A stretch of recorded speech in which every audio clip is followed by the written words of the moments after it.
Hi friends, my name is Vamsi Kumar from Anusar Tech. Firstly, we want thankful to you for encouraging us by viewing our content on UiPath.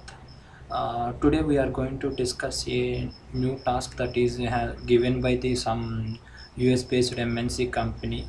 That was recently I was faced that issue and the task. Uh, if you are new to this channel, please do subscribe. We will do upload the regularly. uh, yes guys, where I have got the two tasks from that company. One is the splitting of the PDFs and another one is the append data from the text files to an Excel file. Let me explain the task 2. Here I am explaining the task 2.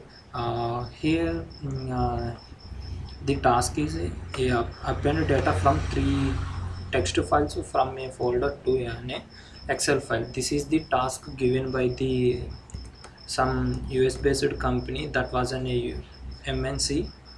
Let me explain this code, and firstly I have to let me run this project so you will get understand what I have did. Before that one I will show you the text files. Here my text files are available like this. They want to extract, I mean they need the content of every text file to an Excel file. That is row by row, where I have to take this text 7 and split and paste it to one row, and again I have to take the text 8 and I have to take it and paste it to another row. Like this they want to uh, do us. They have given the some tasks.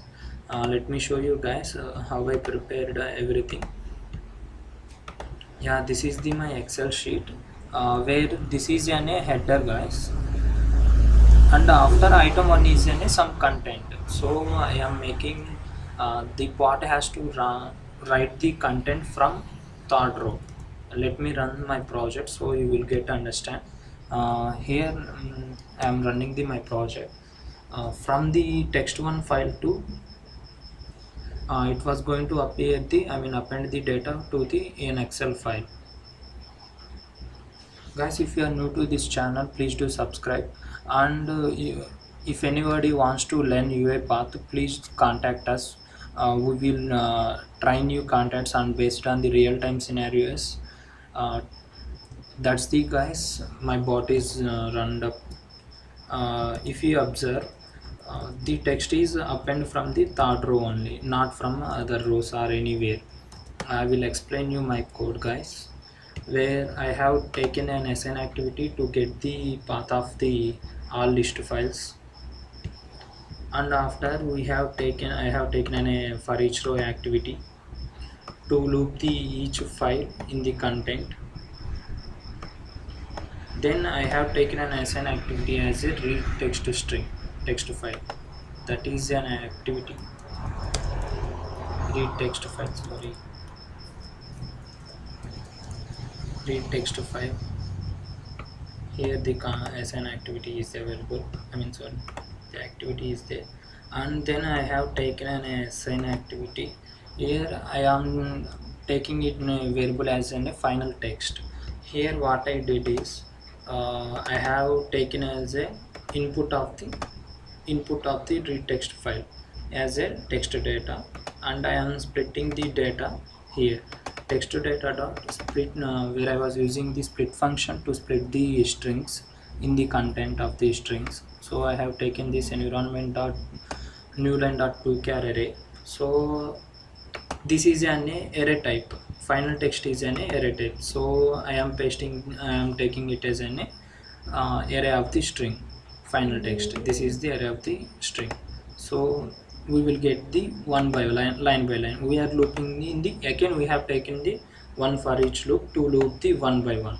So now here I have taken a line as an argument, and I am passing it here and a line dot to string to see the content, what I am getting the exactly content. So this is the my content, and then I am taking as an Excel application scope. Yeah, this is the Excel application scope first, and then I have taken as a read range activity. First I have to read the inside of the content. If the any content is available here, then we have to enter the values from next after the values.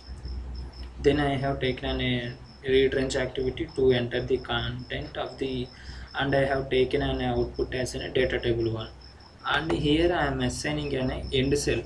Here I have to write the content from next to the cell. This is the my, I mean here 11th one is the last row, and then I have to write the on the 12th. So I have taken an as an activity that is an end cell. This is the data table one. We are taken as an output of the read range activity, and this is an rows dot count. Here we are calculating the how many rows are available in that Excel sheet, and then we have taken an one more we have added an one value 1, because this is the we got finally, and we have to write from 12th. If we got the 12th is filled up, then we have to go to 13th, like that. And I have taken an right cell activity where I have to write the content. Here my content will be an line dot to string dot trim. This is the my line of the for each row. Then I have taken an as an end of the, this is the end of the cell. I have to paste the, I have to write the content of the one by one. This is the guys. Thanks for watching, and hope you are enjoying my videos. We are going to specify the next video is in a how to specify, how to apply a color to specific content in mail automation. This is a real-time use case, guys. We have to use this case in regular way in daily purposes. Thanks for watching this video. Please do subscribe, guys. If you have any doubts or queries, please do comment below section. We try to provide a better solution for you. Thanks, guys.